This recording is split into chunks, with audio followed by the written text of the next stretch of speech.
Tout ce que vous voyez ici, ce sont tout simplement des modèles flambant neufs et oh là là, ça me fait encore un autre effet, encore meilleur.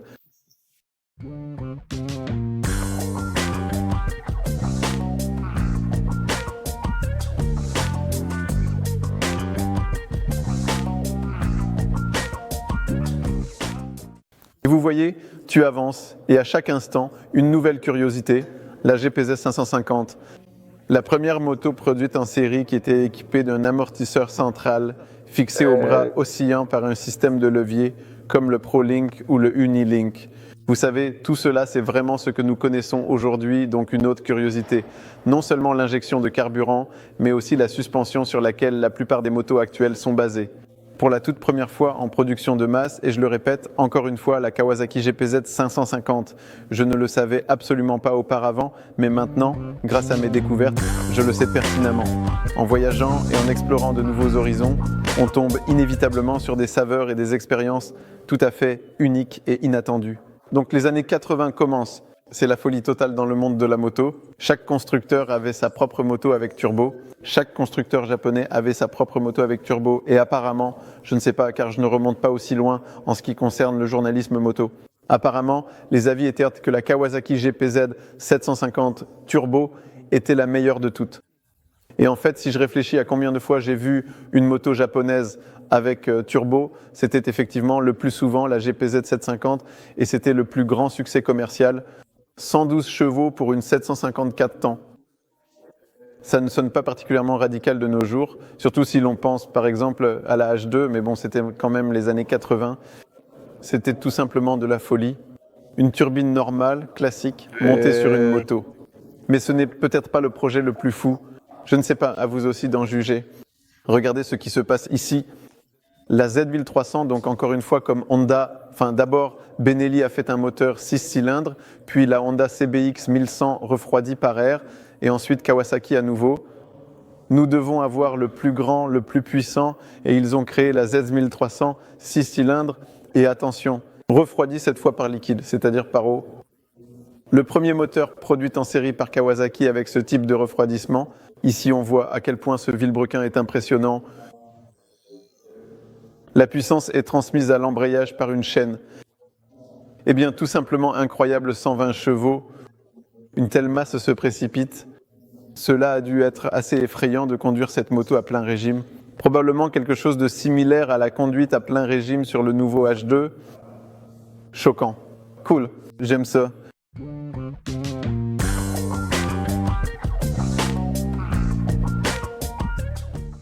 Et là, on entre un peu dans mon époque. Alors, une moto qui a eu un impact non seulement pour moi, mais aussi pour beaucoup d'entre vous, la GPZ 900R du film Top Gun. Eh bien, il n'y a probablement personne qui ne connaisse pas cette moto, mais ce n'était pas si important qu'elle soit popularisée par un film. C'est une moto qui montre à quel point les années 80 étaient dynamiques. Nous sommes en 1984, une nouvelle étape, une nouvelle évolution, c'est-à-dire le passage des moteurs refroidis par air à ceux refroidis par liquide. Et ici, avec une cylindrée de 900, on atteint déjà 112 chevaux. N'oubliez pas qu'il y avait là-bas, il fallait utiliser un turbo pour augmenter cette puissance. Donc ici, nous avons déjà le refroidissement par eau, qui n'a pas seulement permis d'augmenter la puissance, car il y a aussi eu le passage de culasse à 8 soupapes à 16 soupapes, mais cela a également eu un impact sur la robustesse de ces moteurs et sur leur longévité. Ces moteurs pouvaient déjà parcourir sans problème plus de 100 000 km et il me semble que c'est là que commençait lentement à se forger la légende des moteurs japonais, selon laquelle il n'y avait rien à faire, rien à toucher. Il suffisait simplement de monter à bord et de rouler, d'accumuler les kilomètres en ne changeant que l'huile. Et une autre anecdote intéressante, le cadre, c'est-à-dire le châssis. Auparavant, les moteurs provenaient par exemple de Kawasaki. Ils étaient utilisés dans des cadres spécialement conçus pour la compétition. Ici, il s'est avéré que le cadre de cette moto était déjà si bon qu'il n'était plus nécessaire de faire appel à des fabricants spécialisés de cadres de course. On pouvait déjà construire des machines de compétition sur cette moto. Et il me semble que c'est un petit héros discret dont personne ne parle, c'est-à-dire encore une étape vers les systèmes de châssis qui nous introduisent déjà dans ce monde que nous connaissons. Donc il ne s'agissait plus seulement du moteur, ni seulement de la puissance, mais d'une plus grande attention portée à la façon dont ces motos roulaient tout simplement.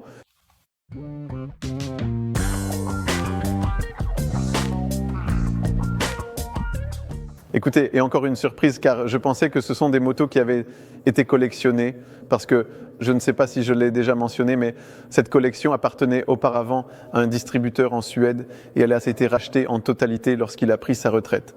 Je pensais que ces motos avaient été achetées et restaurées, mais non, toutes les motos que vous voyez ici, à part celle-ci, sont neuves. Et celle-ci a un kilométrage de 390 km, simplement parce qu'elle a été utilisée pour le processus d'homologation. Quant au kilométrage que vous voyez, par exemple la GPZ à 8 km au compteur, c'est juste à force de pousser ces motos. Donc tout ce que vous avez l'occasion de voir ici, ce sont tout simplement des modèles absolument neufs qui viennent tout juste d'arriver. Et oh là là, je dois avouer que cela me fait un effet encore plus grand. C'est véritablement encore bien mieux que ce que j'avais imaginé. D'accord. Et ici, on entre vraiment dans l'ère actuelle, on peut dire, parce qu'à partir de la GPZ 900R, c'est-à-dire ce moteur 900 refroidi par liquide, on voit déjà comment sont apparues les motos suivantes, totalement différentes. Le même moteur, légèrement modifié, réalisé à une cylindrée de 1000. La première moto de tourisme entièrement dédiée de Kawasaki, c'est-à-dire la GTR 1000. Ensuite, regardez la différence. Il y a 3 ans d'écart, 84 pour la GPZ 900 et la GPZ 1000 déjà en 87. Regardez à quel point les formes de cette moto ont complètement changé. La puissance a augmenté de 10 chevaux, 125 chevaux contre 115. Une autre déclinaison, donc plutôt destinée au marché américain, la ZL1000 Power Cruiser concurrente, enfin je ne sais pas si c'était efficace ou non, des Harley, mais cela montre à quel point ce moteur pouvait être utilisé dans de nombreux domaines. Et maintenant, une nouvelle grande étape, la ZX10. Encore une fois, c'est une étape énorme pour moi, car la ZX10, c'est déjà un nom que nous associons aujourd'hui aux motos sportives de Kawasaki, et c'est ce qui est le plus important. Le fait que le moteur ait été renforcé à 137 chevaux, c'est une chose, mais pour la première fois, un cadre en aluminium sur une moto Kawasaki. Quand tu la regardes, c'est déjà cette époque qui nous fascinait, enfin qui me fascinait en ce qui concerne les motos sportives. Et ici, on passe en douceur à une autre icône, à savoir la ZZR 1100, une moto qui est apparue et qui, à mon avis, a rapidement été éclipsée par la CBR 1100XX, puis par la Hayabusa. Mais encore une fois, c'est un pionnier, car en plus d'avoir 147 chevaux, c'était une moto sportivo-touristique terriblement puissante. C'est encore une curiosité dont je n'avais pas connaissance. La première moto qui a été équipée du système Ramer, c'est-à-dire une suralimentation dynamique de l'air pendant la conduite, que l'on retrouve aujourd'hui en réalité sur toutes les motos sportives. Et ce qui est important, c'est que le fait que l'air entre sous pression n'est pas aussi crucial que la température de cet air. Car jusqu'à présent, toutes les motos aspiraient l'air par l'arrière, depuis l'intérieur de la machine, là où l'air est réchauffé par le moteur. Et c'était justement ce concept, que l'air soit frais, aspiré par l'avant, puis envoyé vers le moteur. C'est de là que provenaient pour l'époque des performances incroyables. Mais même aujourd'hui, 150 chevaux dans une moto de tourisme, ça fait son effet. Et nous savons que les ZST 1100 roulent encore chez nous et sont toujours appréciés par beaucoup de gens. Et puis il y a eu des évolutions plus modestes, comme la GPZ 600R, tout comme il y avait la Z900 et la Z650. Capacité plus petite pour ceux qui n'ont pas besoin d'une telle puissance sauvage, veulent quelque chose de plus doux, de plus agréable à conduire. GPX 600R, GPX 750R. Tant de choses se sont produites en si peu de temps, car nous voici de nouveau en 1987, 1989. Eh bien, en l'espace de 6 ans, juste une petite digression, il y avait ici un journaliste qui disait qu'il n'existait pas de meilleure moto au monde que tu puisses acheter pour de l'argent que la ZZR 1100, et je pense que beaucoup de gens seraient d'accord avec ça.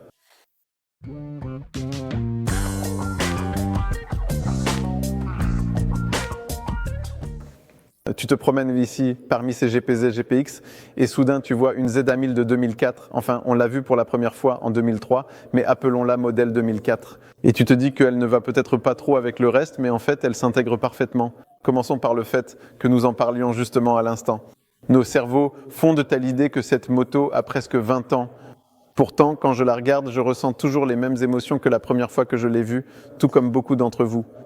Mais cette machine est ici parce qu'elle résume, en quelque sorte, il est difficile de parler d'un héritage des moteurs 4 cylindres Kawasaki refroidis par liquide, en particulier pour cette série. C'est une moto qui a véritablement relancé Kawasaki parce que même si je n'allais pas le dire, tout le monde le sait, dans les années 90 et 2000, on pouvait trouver d'autres motos, disons, meilleures ou plus adaptées à notre façon de rouler. Mais je me souviens de l'année 2003 et 2004, quand toute cette série Z1000, Z750 est arrivée, avec ses compteurs de la ZXA 636R. C'était tout simplement de la folie totale et, à mon avis, Kawasaki, corrigez-moi si je me trompe, avec ce modèle Z1000 qui a presque 130 chevaux, une suspension réglable, qui roulait comme un fou, nous a fait entrer dans l'ère des naked bikes puissants. Cela a fait que les motards ont de nouveau commencé à s'intéresser aux naked bikes après ces années 90 où nous étions tous, ceux qui aimaient la conduite sportive, complètement obsédés par les motos sportives carénées. Soudain, des motos plus confortables ont commencé à apparaître avec un large guidon qui était tout aussi féroce à la poignée et parfois même plus puissante à bas régime que les machines sportives que nous connaissions. Donc ce n'est pas sans raison que cette moto se trouve ici.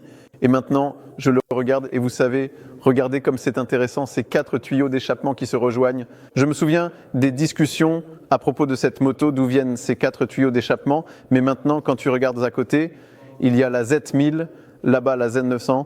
Tu vois à quel point c'est proche, comment ça a évolué au fil des années. Et ça me donne envie d'avoir une telle moto. Heureusement, ça va peut-être me passer tout de suite parce qu'il y a là-bas une moto que je veux probablement le plus au monde.